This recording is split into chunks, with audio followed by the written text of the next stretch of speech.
मृत्यु क्या है? शारीरिक अंत है। इस शरीर की मौत पर हमें कोई आपत्ति नहीं है, ये सामान्य बात है। हम सभी हर जगह मौत देखते हैं, लेकिन मनुष्य की चिंता मनोवैज्ञानिक अर्थों में है। मैं जो कहता है कि ये मेरा घर, मेरी संपत्ति, मेरा जीवन, मेरे पति, अपने ज्ञान का मालिक मैं हूँ। मैं आशा, उम्मीद खोने जा रहा हूँ जिसे व्यक्ति का मैं खोना नहीं चाहता। ज्ञात अज्ञात से अधिक आकर्षक है। जो हमारा जाना पहचाना, जिससे हम परिचित हैं, वो ज्यादा अच्छा लगता है। तो यह ज्ञात ही है जिससे भय पैदा होता है। तो हम जाने कि मृत्यु का अर्थ क्या है? क्या इसका अर्थ ये है कि कुछ है जो अमर है, हमेशा के लिए स्थायी है, जिसे हिंदुओं में आत्मा आदि कहा जाता है, जो कभी नहीं मरती, बस बदलती रूपांतरित होती रहती है, पुनर्जीवित होती है, अवतरित होती है काल की परिधि में? क्या कोई ऐसी चीज है जो अमर है, हमेशा के लिए स्थायी है? सिद्धांत या बातों के लिए ही नहीं, एक दावा या तुक्का नहीं, हवा हवाई कहानी नहीं कि कुछ है या नहीं है, लेकिन कोई अपनी प्यास से, जी जान से पता लगाने की बात करे कि क्या कोई स्थायी चीज है, अमर चीज है क्या? वह मैं जैसी चीज जो कहे मैं ही शेष रहूंगा, बचूंगा। इसलिए मेरे पास भविष्य की योजना होनी ही चाहिए, फिर चाहे वो स्वर्ग की हो या और कहीं की, कोई फर्क नहीं पड़ता। क्या कोई ऐसी चीज है मनोवैज्ञानिक रूप से जैसे विचारों से बना हुआ, गढ़ा गया ये मैं हम बात कर रहे हैं कि कोई परमानेंट, हमेशा के लिए रहने वाला मैं है क्या, विचारों जनित मैं के अलावा? क्योंकि हम जब भी मैं की बात करते हैं, हम उसी मर जाने वाली मरण धर्म चीज की परिधि में आ जाते हैं। क्या इस साधारण सामान्य मैं के अलावा भी कोई मैं आत्मा आदि होता है? तो इसकी खोज होनी चाहिए कि मैं के अलावा क्या है, न कि इस बात की कि कोई अमर चीज है या नहीं। तो ये तो हम जानते हैं कि कोई परमानेंट मैं नहीं होता। ऊंचा नीचा, अच्छा बुरा कुछ भी हो, ये परमानेंट स्थायी नहीं होता। तो अब प्रश्न फिर वही कि मृत्यु क्या है? भौतिक रूप से जीव विज्ञान के हिसाब से मृत्यु है, ये सब सामान्यतः मानते जानते ही है। जिन चीजों को हम खोने से डरते हैं वो है मनोवैज्ञानिक रूप से इकट्ठा की गई छवियां, ज्ञान, अनुभव, कर्म, रिश्ते। यही वो सब है जिसे खोने के भय से हम भयभीत हैं। इन सबसे ही वो महान, उच्च कहा जाने वाला मैं भी पैदा हुआ, जिसे आप आत्मा कहते हैं, वो भी पैदा होता है, जो स्वर्ग में जाएगा, पूर्ण है, प्रज्ञावान है आदि। क्या आपने इस झूठ को देखा?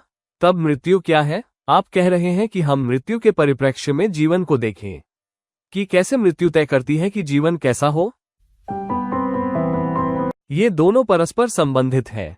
जीवन और मृत्यु अंतर संबंधित, परस्पर जुड़ी चीजें हैं, एक सिक्के के दो पहलू हैं। जैसा कि विभिन्न धर्मों में कहा गया कि आपको जीना है तो मरना होगा। मैंने इन धर्मों को नहीं पढ़ा, पर वास्तविक तथ्य ये है कि अगर आपको जीना है तो मरना होगा।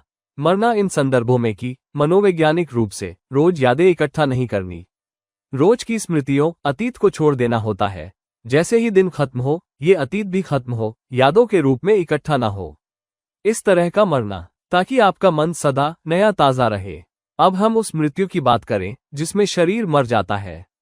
तो मृत्यु के संदर्भ में जीना, जीवन क्या है? देखिए, शरीर की भली भांति देखभाल की जानी चाहिए, और जब खत्म हो तो इसका उचित रूप से दाह संस्कार कर दें।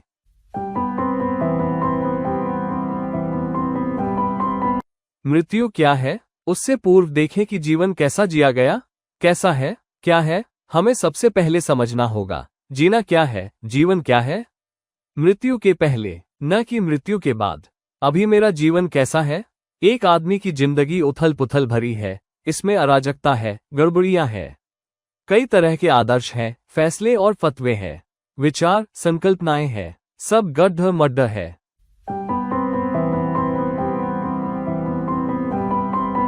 जब तक यह अव्यवस्था सुव्यवस्थित न हो, मैं कैसे समझूंगा कि मृत्यु क्या है?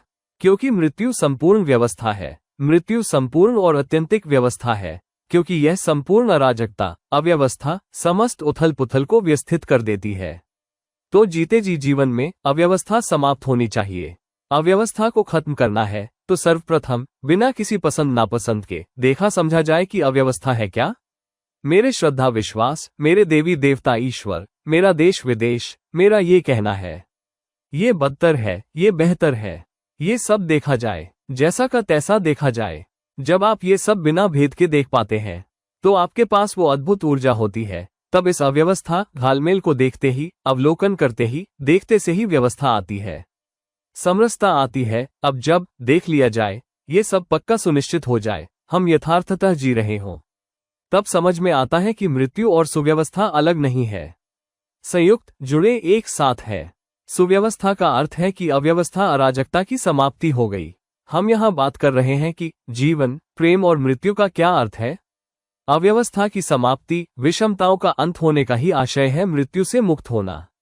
मृत्यु की समाप्ति, शायद आप तथ्य की महान खूबसूरती को समझ पाएं। इस दशा में तेरा मेरा मैं तू का भेद नहीं रहता। इस दशा में ही आप खोज सकते हैं कि वह क्या है जो अमापनीय है, जो मापा नहीं जा सकता, असीम है। इसके पहले तो केवल कोरी बातें हैं कि असीम ये है वो है, ईश्वर है या नहीं, आदि आदि बेमतलब की बातें। जब जीवन में संपूर्ण सुव्यवस्था हो, जो अव्यवस्था को देख समझकर, जो अव्यवस्था की समाप्ति के बाद आई है, न कि संकल्प करके, व्यवस्था का ब्लूप्रिंट या नक्शा योजना आदि बना के, तब ही मन खोज सकता है कि कुछ कोई असीम है या नहीं। उसके पहले कोई बिल्कुल नहीं कह सकता है हाँ या न।